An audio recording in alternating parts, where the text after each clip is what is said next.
This week, I saw Project Hail Mary, and it was delightful. So I'm going to read you a story I should have given more thought to. Hi, this is Half-Baked Tales, where I write and share one halfway thought-through short story every week. They are not always good, but that's the point. Last week, I rehashed a tale from earlier in this series, First Steps, Part 1, a story of two children born with incredible magical power meeting on the cusp of an empire-destroying battle. Go back and listen to last week's podcast if you missed it. I will not be sharing Part 2 of First Steps this week. Instead, we are diving into something entirely new. So here we go. Half-Baked Tale number 23, The Scam of the Century.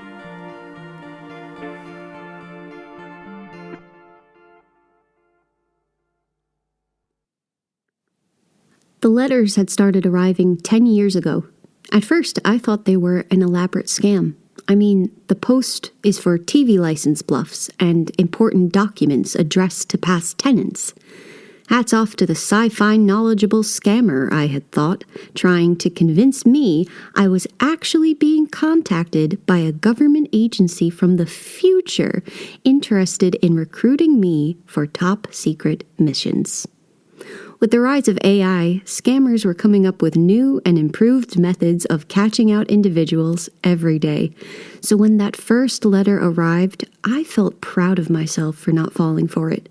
If anything, I thought it was fun. Now kids, don't try this at home, but it was so fun that I decided to write back. That's how I, a middle-aged shop worker with no hobbies or family, became a contracted agent for a government of the future. So, here I am now, 10 years down the line, finally receiving my first actual orders, finally on my first mission. Every instruction I've received before this has been nothing. I haven't had to do much. I'm not really complaining. This has been the easiest job I've ever had. I get a letter once a week with a check made out in my name and only one instruction. Don't move away. Alrighty then. They explained it to me way back when. They need an established agent in the area I lived in, prepared to take orders at any moment. Easy. Apparently they're building up to some top secret mission, but I don't ask too many questions. I can respect confidentiality and I don't look a gift horse in the mouth. So long as I stay put, I get a hefty check in the mail and a quiet superiority complex. Can't tell anyone about this, obviously, though I'm pretty sure they'd think I was crazy anyways. If this is a scam, it's my favorite scam ever. If it's a psychopath's plan to murder me, well, I've had a good run. Completely worth it.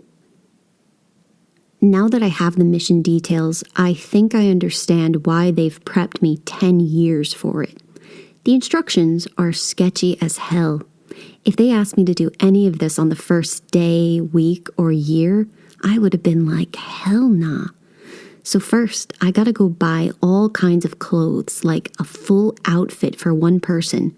Not me, the letter says I can't wear them. Whatever. Shirt, pants, jacket, boxers, socks, shoes, a fucking hat.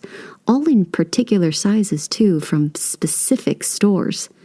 The weirdest part is there's extra notes alongside the store and size information requesting I check the texture on the t-shirt I pick up or make sure the shoes have arch support. Got me thinking I've been hired all this time to be a personal shopper for some futuristic billionaire. But again, who's complaining? Second instruction, I have to find a bench. Not just any bench. They know the exact one they want. The bench I gotta find has moss growing on its left side only, a missing name plaque, a patch of grass growing beneath it, and is on the psychopath in the park near my house. They've given me 2 days to find it, which at first I thought was infantilizing. How hard can it be to find a bloody bench? Can now confirm that there are lots of benches fitting some, but not all, of their criteria. Thank God they gave me that time, because frustrated is an understatement for what I was feeling. There was a mom and kid nearby when I finally found the right bench, and I might have shouted some explicit celebratory words. Wasn't the first time I had wondered if the government of the future could pardon me for crimes of the present. Third instruction.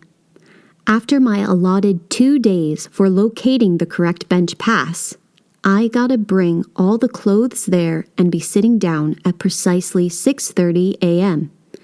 Immediate fourth instruction. Wait 1 hour. 1 hour of just sitting at the ass crack of dawn with a pile of brand new folded clothing and expensive pair of boots. Oh, they made it clear I wasn't to put them in a carrier bag. I had to hold all that shit. But that's not all. We ain't done yet. Fifth instruction. After 1 hour, at 7:31 a.m., I gotta turn slightly to my left so I face the tree across the path, hold my right hand up, and look down at my lap. It says all that, word for word. All those instructions are laid out cleanly in my mission brief, and at the bottom it says, wait for further instruction. When does the further instruction come? How long do I sit with my head down and hand up? What the fuck is this? I thought I'd be wondering about that for ages, pondering the unknown mystery of my crazy bosses from the future. But as soon as I struck my pose, a bolt of lightning and a crashing boom like an isolated thunderstorm hit. I looked up, as you would when something fucking scary happens, and immediately understood the instruction to look down. A man was standing in front of the tree, and dude was stark fucking naked. "This is a murder thing, ain't it?" I asked him. I walked willingly into my fate, might as well accept it. "Oh, no," he answered. He covered himself with his hands, waddled over to the side of the bench, and crouched down to hide. He continued speaking in a whisper. "Can I have the boxers first, please? A cyclist will pass in about 5 minutes. That was Half-Baked Tale number 23, The Scam of the Century, a story I pulled straight out of my ass this week.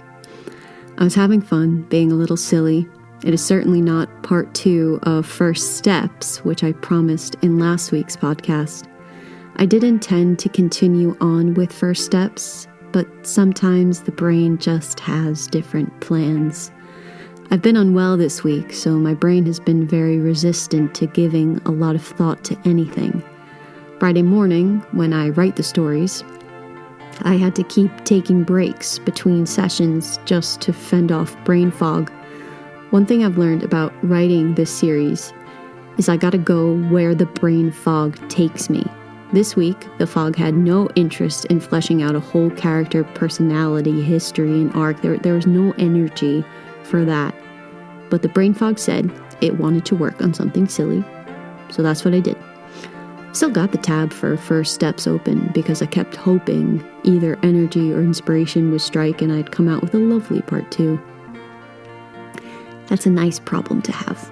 Not enough energy to develop an existing story, but having the skills and confidence to pull out something entirely new.